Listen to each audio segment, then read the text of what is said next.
Depression है। मैं doctor हूँ, मैं जानती हूँ, मेरे माता पिता 3 बजे तक जग के तैयारी की।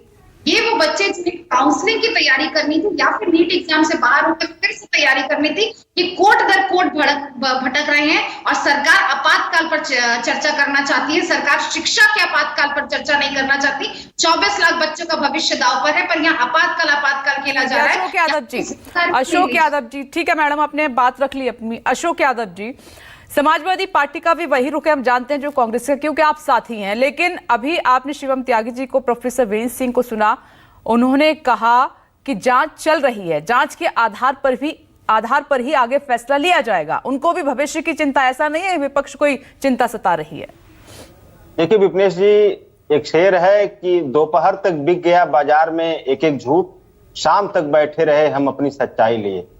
तो ये झूठ परोसा जा रहा है 10 साल से मोदी सरकार के द्वारा और 8 साल से योगी सरकार के द्वारा।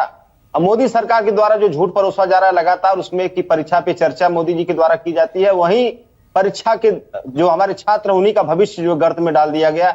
योगी सरकार के द्वारा जो 8 साल से झूठ बोला जा रहा है कि जीरो टॉलरेंस ऑन क्राइम।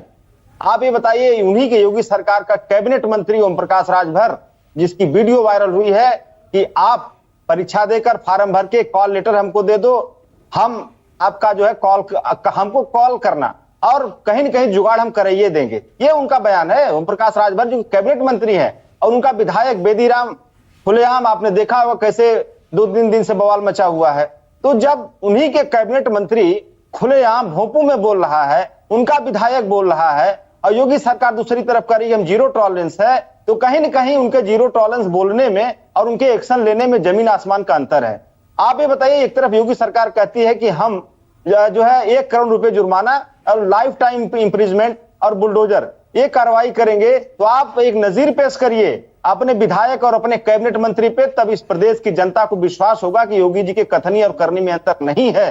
लेकिन ऐसा नहीं कर सकते हो, तो कोई न कोई कहेंगे कि हम कड़ा एक्शन लेंगे, सख्त कार्रवाई करेंगे, फलाने करेंगे, ढमकाने करेंगे, ये सब चीजें होंगी, लेकिन एक्शन नहीं होगा। एक्शन भी होगा तो दिखावे के लिए। अगर एक्शन हुआ होता तो लगभग 8 सालों में 1 दर्जन से ज्यादा पेपर लीक हुआ इसी योगी सरकार में। कौन सा एक्शन हुआ, किसका घर गिरा, बताएं योगी सरकार। दूसरी बात, एक कहते हैं ना, आपने कई बार सवाल पूछा कि नीट का पेपर क्यों नहीं रद्द किया जाता, परीक्षा क्यों नहीं रद्द की जाती, ये नहीं बता पाएंगे, क्योंकि इस नीट के परीक्षा में सबको पता है विपनेश जी, लगभग 1.25 लाख इस देश में एमबीबीएस की सीटें हैं, जिसमें लगभग 45 से 46 हजार सरकारी गवर्नमेंट कोटे की सीटें हैं, और उसमें लगभग सीट जो फीस लगती है वो साल में मुश्किल से 1 लाख 1.25 लाख की फीस है, 50,000 तक फीस है गवर्नमेंट कॉलेजेस में, और प्राइवेट कॉलेजेस में अगर जाएंगे तो 1.25 करोड़ तक 1.5 करोड़ तक पैकेजेस हैं।